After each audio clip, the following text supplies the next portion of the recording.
حضرت علی فرماتے ہیں افضل دولت مندی کیا ہے؟ آرزویں کم کر دی جائیں، کیونکہ انسان کی بریک کبھی بھی نہیں لگتی۔ افضل دولت مندی یہ ہے کہ اپنی آرزویں کم کی جائیں۔ انسان کے پاس کچا مکان ہو تو پکے کی آرزو کرتا ہے، پکا ہو تو کوٹھی کی آرزو کرتا ہے، کوٹھی ہو تو بنگلے کی آرزو کرتا ہے، سائیکل ہو تو موٹر سائیکل کی آرزو کرے گا، موٹر سائیکل ہو تو پھر گاڑی کی آرزو کرے گا، چھوٹی سے بڑی، بڑی سے پھر اس سے بڑی۔ انسان کی بریک کبھی بھی نہیں لگتی۔ رسول کریم صلی اللہ علیہ وآلہ وسلم نے فرمایا کہ انسان کے پاس اگر ایک سونے کی وادی ہو تو وہ دوسری کی آرزو کرتا ہے، دو سونے کی وادیاں ہوں تو تیسری کی آرزو کرتا ہے۔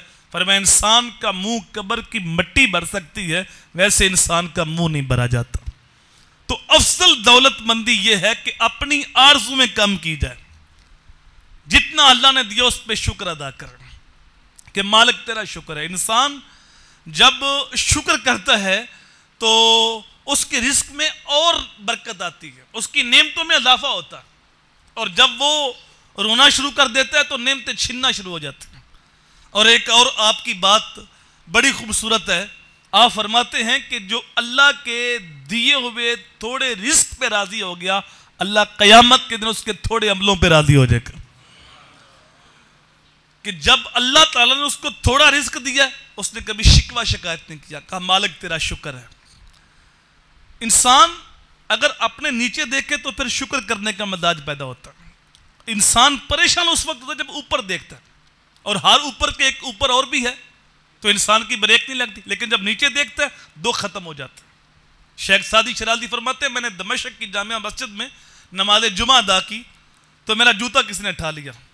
جب باہر نکلا تو میرے پاؤں میں جوتا نہیں تھا، تو میرے دل میں خیال آیا کہ سعدی اتنا تیرا نام ہے اور تیری جیب میں اتنے پیسے نہیں کہ تو جوتا خرید سکے۔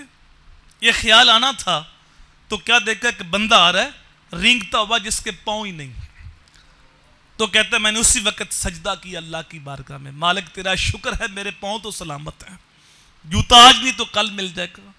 تو جب انسان نیچے دیکھتا ہے دو ختم ہو جاتے ہیں۔ پریشانی اس وقت ہوتی جب اوپر دیکھتا ہے، تو پھر اوپر سے اوپر اور بھی ہے، تو پھر انسان کی کہیں بھی بریک نہیں لگتی۔ تو اپنی آرزو میں کم کی جائیں۔